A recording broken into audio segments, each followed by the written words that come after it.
Thank you for joining us on this camera webinar, Countering the Fire, Israel's Response to Hezbollah. This is an unusual time to be doing a webinar and to be meeting. Our thoughts right now are with Israelis who are currently under attack with missiles raining down from Iran. So let us take a second, if we could, to pray for Israel.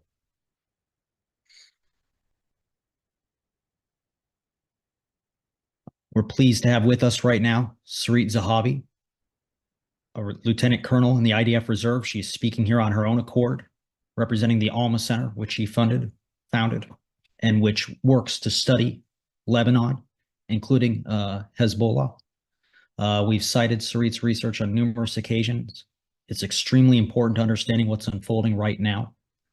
The Alma Center is a tremendous resource, and we're pleased to have Sarit with us, even under very trying and difficult circumstances. Thank you for joining us, Sarit. Thank you for having me. Will I be able to present visuals here? I believe so. Okay, if you enable, okay, that's great. So just I think we should start with mapping what's going on. I believe there is a lot of confusion. We'll try to silence the updates on my side. We have more than 300 missiles that were launched from Iran in the past 20 minutes towards Israel. Basically, it's funny to say it, but actually, except for myself and the northern Galilee, all of Israel is in the bomb shelters now. I'm in the bomb shelter, but we don't have the sirens. It's just where my laptop is. This is the widest attack Israel ever experienced since its establishment. We have never had this kind of situation that all of the citizens of Israel, except for, as I've said, few thousands in the north, are in bomb shelter, while in the north we are alert in the past year, running from bomb shelters in the past year many times. I saw the title of your webinar and I think we should change the title. It's not Israel's response to Hezbollah's escalation, it's Israel's response to Iran escalation. We are facing, and I've been saying that from the beginning, we are facing a war that was initiated by Iran deliberately, of a few fronts, multi-front campaign, started in October 7th by Hamas and very quickly evolved into something different.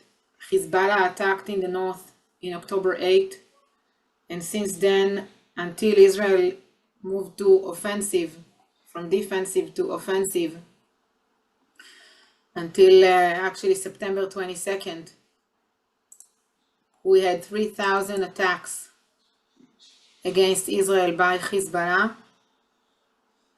I want to show you a little bit of the timeline here.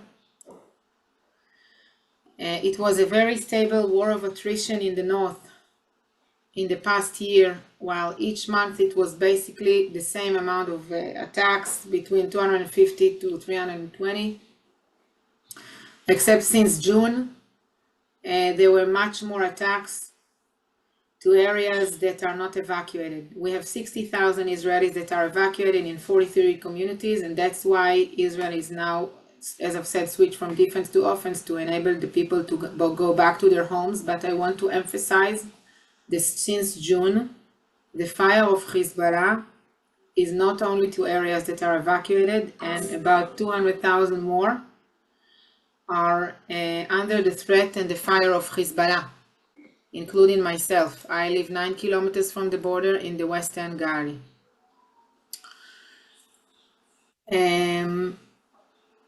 Offensive means that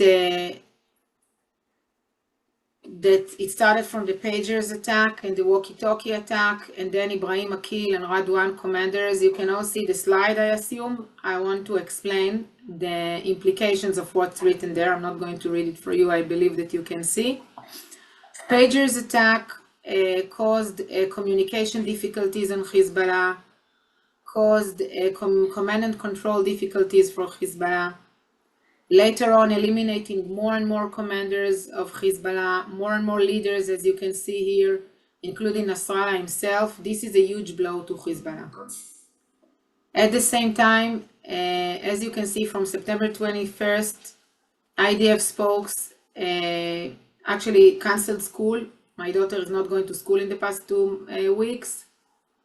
Since there was also an aerial offensive up until yesterday, only an aerial offensive. Since yesterday, it's also ground incursion of the IDF into Lebanon, which in a minute I will elaborate. In this aerial offensive of the IDF to Beirut, to Debka, to South Lebanon, the idea was to attack the rockets, the strategic capabilities, and actually to remove the strategic threat of Hezbollah from the state of Israel.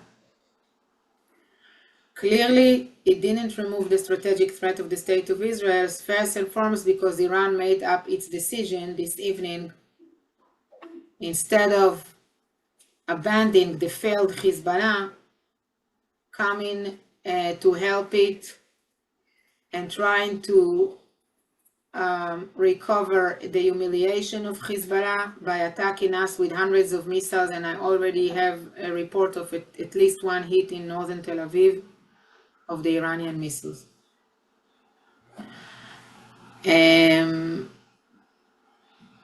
It was important for me to show you this slide because I wanted you all to, I look at this audience as ambassadors. And I want you all to remember that Israel didn't start that. I want you all to remember that it is part of a bigger campaign. And we had 3,000 attacks, more than 3,000 attacks of Hezbollah until September 22nd. During the past year, it was impossible to live like that. I'm talking from the most personal point of view, to see the interceptions and to hear the blasts every evening, every day, in the middle of the night. This is our life here in the past few months. And it's impossible. We had to end that. As we speak, there are more alerts now in the north, in the Upper Galilee.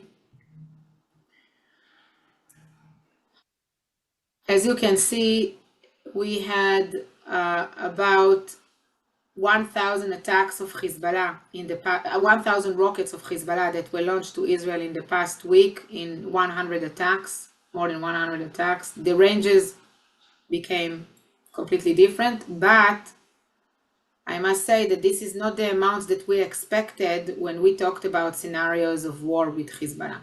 We talked about few thousand every day. And I think one of the reasons that we see the current Iranian attack to Israel is because major part of the capabilities of Hezbollah was eliminated, and Iran is trying to cover up for that while attacking us with its ballistic missiles. IDF targeting 2,000 targets. This is 2,000 warehouses of munition in the villages of Lebanon, while we had secondary blasts in many of these places that you can see the rockets automatically launched and killing Lebanese because there are blasts of the munition in those warehouses, creating a lot of collateral damage. Only proves the fact that Hezbollah is using the Lebanese as human shields. This is with the airstrikes, but we should dedicate a few more sentences to the reason of why the Israelis were evacuated from their homes in October 7th and why there is a ground incursion of the IDF to Lebanon since yesterday night, which is actually the ground capabilities of Hezbollah. Hezbollah built a capability to launch an invasion to the state of Israel with thousands of elite unit Radwan brigades that were experienced from the war in Syria. It published its plan a decade ago in El Mayadin, which is the Hezbollah TV station, and when you watch the video, it is similar to what Hamas had done. They were completely prepared to this campaign. I saw them every day on the border when I was there. And the map that I'm showing you now was found by the IDF in Lebanon during the past year. Today it was published this afternoon. And today, this afternoon, the IDF published that actually in the past year, there were many, many raids of the IDF in Lebanon next to the border to eliminate the capabilities of Hezbollah and especially of Radwan brigades. But since there was an understanding that not all the capabilities were eliminated, there is a need to get in with massive power. There was the decision of the current incursion that we heard about last night, and this is one of the findings that present a map of Radwan brigades with its plan of ground invasion into Israel. The reason it's really difficult for me to speak because you're looking at the area that I live in. This is the western area. I live in the Western Galilee. The border between Israel and Lebanon goes somewhere over here. And that's the plan, to invade the Galilee with thousands of forces, to invade the Western Galilee.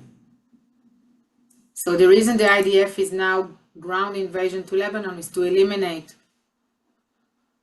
the ground capabilities, and the reason that you saw airstrikes elsewhere is in order to remove the strategic threat. Yet,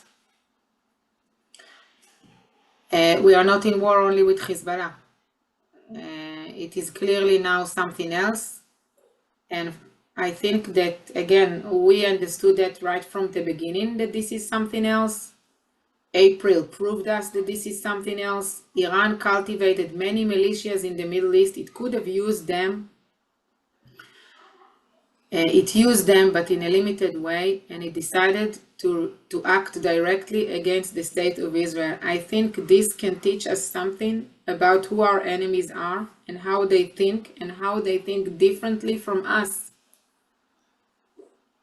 Because we believed that since the Americans sent forces to the Middle East, maybe it will prevent the Iranians from directly being involved, and we were wrong.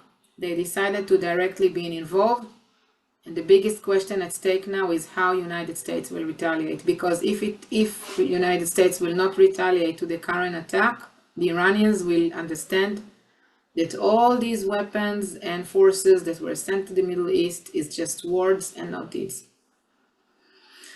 I'm very sorry to say it. I wish this was not the case, but this was the Iranian decision to start a campaign that they prepared for a long, long time. And they made up their mind, and it looks like they are very decisive to do it.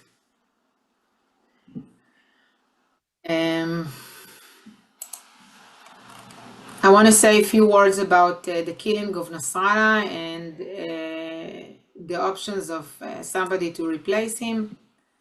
Nasrallah was almost a partner for Hezbollah. For Iran. Hezbollah is the most important asset for Iran in the Middle East. When Nasrallah was killed, along with all the operations that I've shown you in the timeline, together it created a feeling that Hezbollah is falling apart, even though it's not completely falling apart. There are still 50,000 military operatives of Hezbollah that are alive and kicking and equipped, etc. Nasrallah built himself as a very prominent leader, a leader that made most of the decision by himself with small group of advisors that were killed with him in the bunker. He was afraid for his life for many years. He hardly left the bunker and eventually was killed in the bunker. And that's why it seems like Hezbollah now has a dilemma who to nominate instead of him, even though there is a successor who is still alive. There is a successor that has military intelligence and military experience, and political experience, His name is Hashem Safi Adin.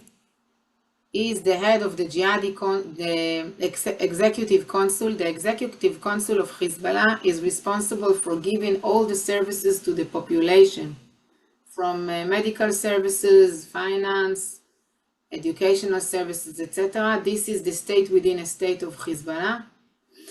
But he is also a member in the Jihadi Council, which is basically the military branch of Hezbollah.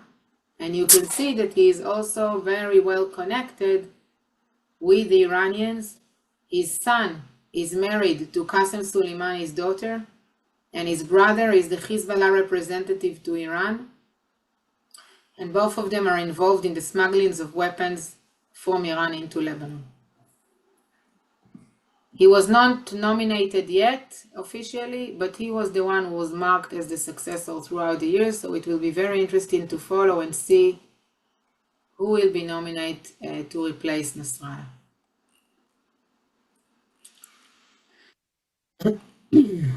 I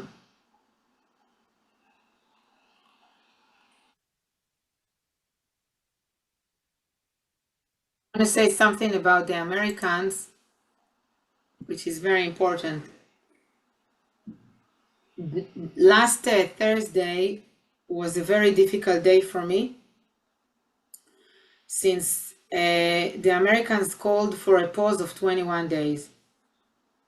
Now, all Israelis dream of a ceasefire. All Israelis want peace. We didn't want this war. But pause is not peace. 21 days of pause, only after Israel moved to an offensive. While this statement didn't come while we were under fire in the past year. While this statement doesn't promise anything to Israel except for the pause by itself, it means that Hezbollah will receive a present to be capable of recovering and rearming and smuggling munition and preparing for any operation by the IDF, either from the air or from the ground. For me, this was a devastating statement, and I'm very happy that it looks like that now it's off the table. Having said that, I think that though there is a campaign and we don't see the light in the end of the tunnel of how it's going to end, we have to talk about it. We have to talk about how do we create international partnership to make sure that Hezbollah is disarmed, because the Lebanese and the UN are incapable of disarming it. And they are not even willing to disarm it, because to disarm it means to clash with it, to confront it.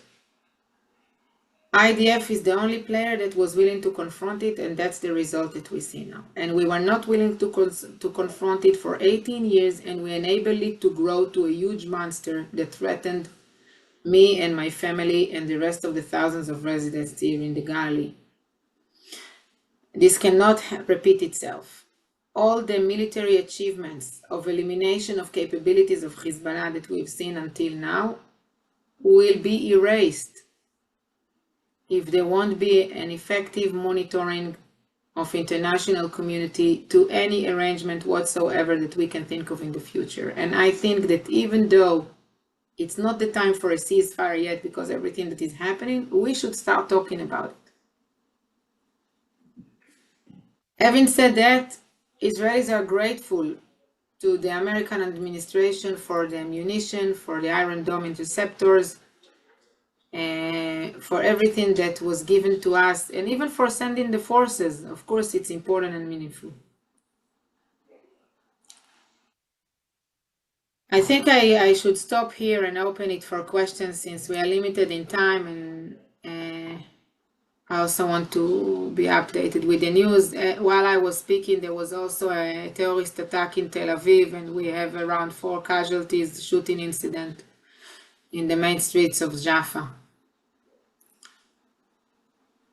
Thank you, Sarit. I want to underscore what unusual circumstances this is and how grateful we are to have you take the time to speak with us, and how our thoughts and our prayers are with Israel right now. This is an unprecedented moment, and it's, we're going off script here. I'm looking, for example, at questions that I wrote that I wanted to ask you just the other day. One of which was, how likely is it that Iran attacks? Are we likely to see more direct attacks launched from Iranian soil? And now, unfortunately, we have our answer. So, one question that I have for you is, in the wake of recent strikes by Israel, degrading Hezbollah forces, how likely is it that we see other attacks from other Iranian proxies increase, be it in Iraq, be it in Syria, be it the Yemen with the Houthis? I don't know how likely, because as I've said, as a former intelligence officer, I learned that to understand the intentions of our enemies is we have very limited capabilities in this. I think that we should look at the capabilities, and with regard to capabilities, there is a capability that from Syria there will be another attack, from the Houthis. We already see an increase in the success of the attacks from Iraq in the past month. They started in the past few months to launch more towards Israel. We saw many statements, but nothing actually came through. And in the past month, we saw more interceptions above Israel. Now, you should understand, every interception above Israel means that people are running for shelter, means disturbance to the routine, means that children are unsafe in their schools, because we don't have shelters in all the schools, and you cannot run for shelter in, I don't know, from Iraq it's okay, but from Lebanon, my daughter cannot run for shelter in 15 seconds.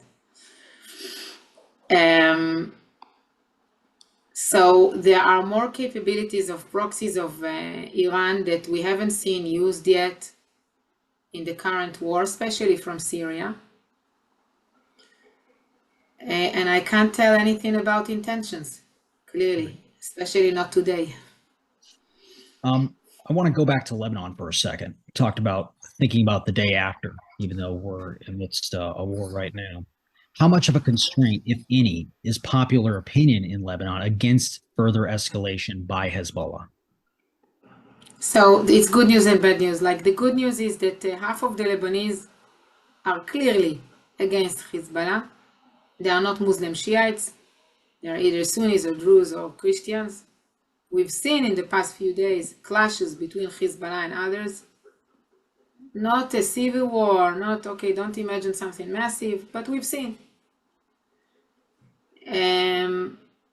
At the same time, I'm still waiting for the mothers, the Muslim Shiite mothers, to take the rockets off their homes and say, enough, we don't want that anymore. And this is not happening. The base of Hezbollah is still very loyal to the radical ideology it indoctrinated in the past 40 years, which is loyalty to the supreme leader of Iran, distribution of the Islamic Revolution values, martyrdom, and the whole package of that.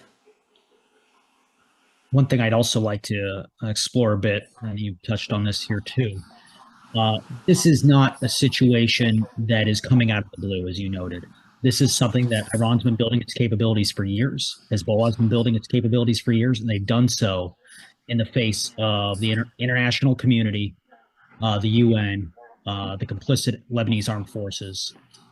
So, what can American policymakers do to apply pressure to the LAF or to the UN to fulfill their mandates and to enforce UN Security Council Resolution 1701, 1559? Does the United States have leverage? Should they use it if they do? No, I don't think that UNIFIL will not open fire against Hezbollah military operatives. UN never does that. The mandate is not strong enough to enable UNIFIL to do it. The mandate itself, the resolution itself. As for the Lebanese army, you must understand that this is family.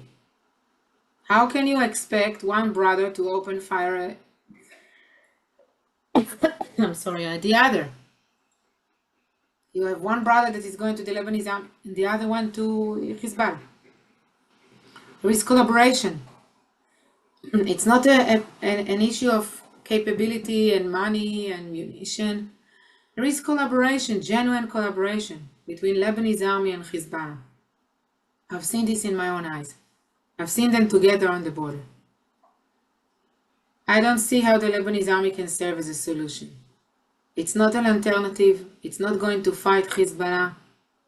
You can have very small demands, but it's not, now it's part of the problem, not part of the solution. Unfortunately or fortunately, I agree with you. I should note, and if our viewers do not know this, the LAF is funded per the State Department itself to serve as a counterweight to Hezbollah. And of course, yourself, others have noted how bankrupt this idea is. And unfortunately, we're getting a view of that now and probably will in coming weeks. So I'd like to now go back to the ground incursion that's going on. How far do you see this taking place? Do you see it being multiple weeks, months? How far in do you think the IDF wants to go, and why?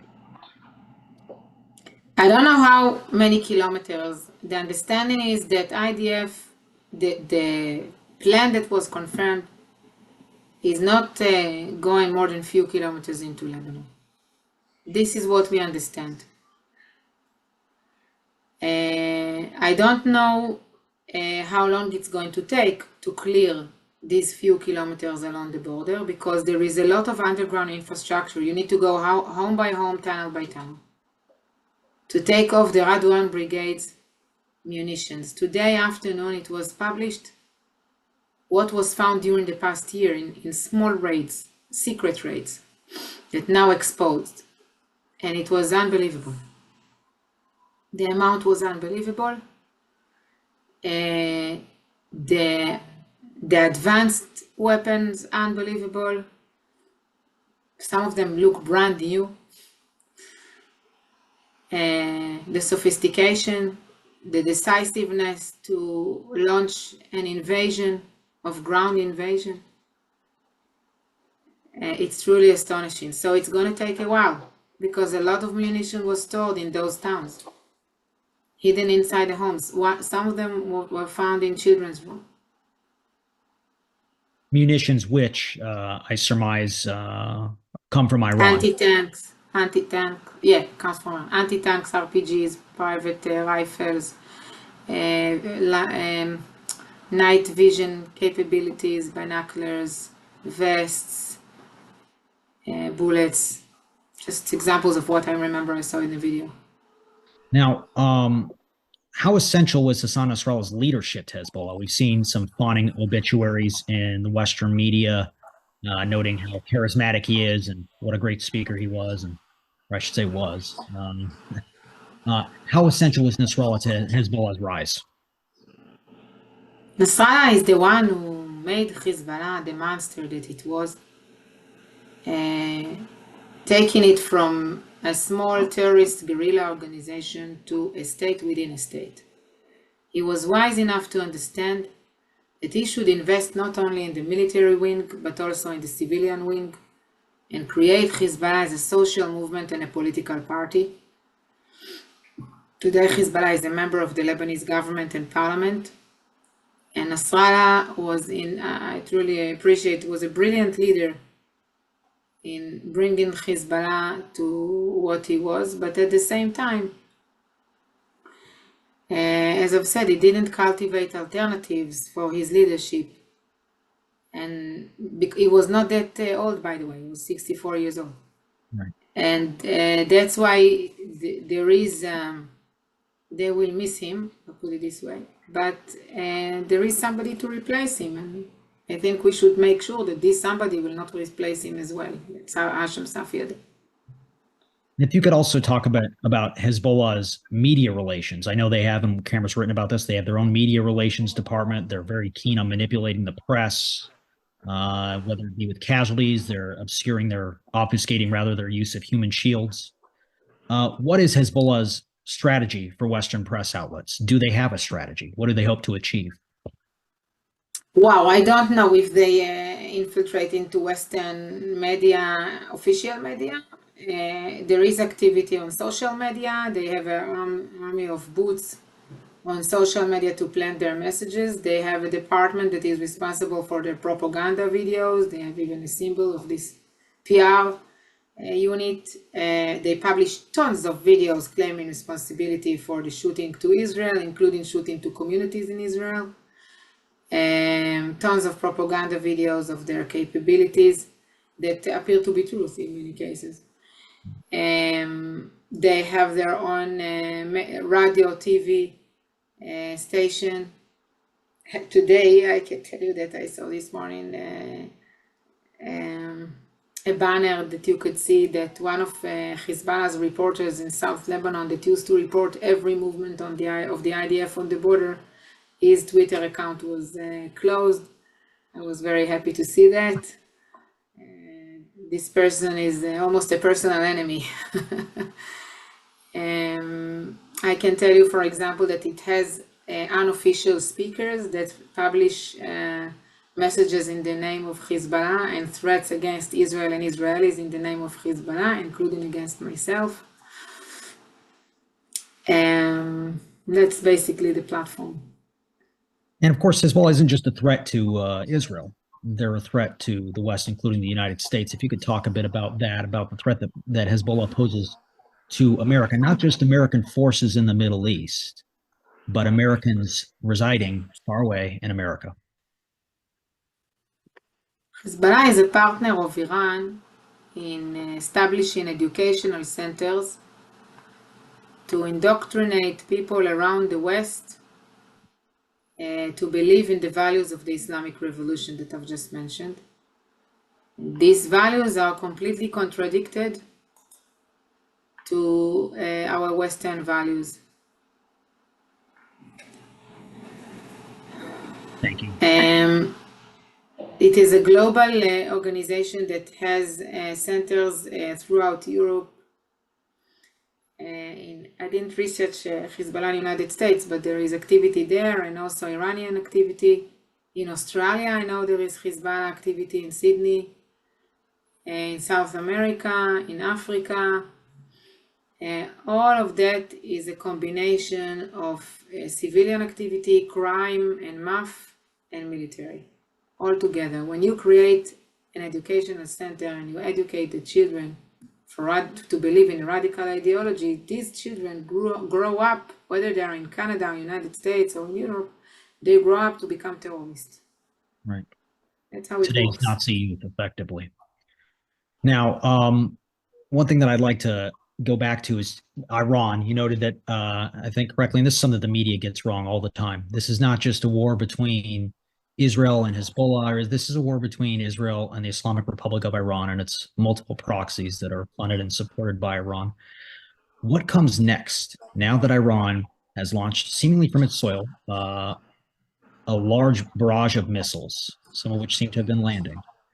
What comes next? Is this an opportune time for Israel to perhaps go for some nuclear, to take out Iran's alleged nuclear weapons program? It seems that it can only escalate further. So what in your synopsis comes next? I really don't know. It's too soon for me to evaluate. We need to see how we'll get through the night. I truly don't know what the response of the Biden administration would be to what happened, to what just happened, and also what the response would be from Lebanon. As we speak, there are more alerts. It just doesn't stop. It keeps going. We're going to be wrapping it up. My final question that I'd like to ask, in your estimation, has Israel succeeded in restoring deterrence or beginning to restore deterrence, if in fact they lost it after October 7th? First, I want to say one word of what is deterrence. There is no deterrence without deeds. There is no deterrence that is based on words. And there is no deterrence that line on the assumption that we can cause pain or death to our enemies. The deterrence should be based on causing damages to the capabilities of our enemies, making sure that their enemies understand that they no longer have the capability to either destroy the state of Israel or weaken the state of Israel or create or make our life unbearable in the state of Israel, which this is the situation now. This is deterrence. And this is what it's all about with the current IDF campaign in Lebanon, is to take off capabilities. It's not about taking the price from Hezbollah. It's about taking off their capabilities. Since we cannot understand their intentions, as I've said, we can understand their ideology. They are saying very clearly that they want to destroy the state of Israel completely. Thank you, Sarit. We appreciate you taking the time to join us today, and our thoughts and our prayers are with the people of Israel right now.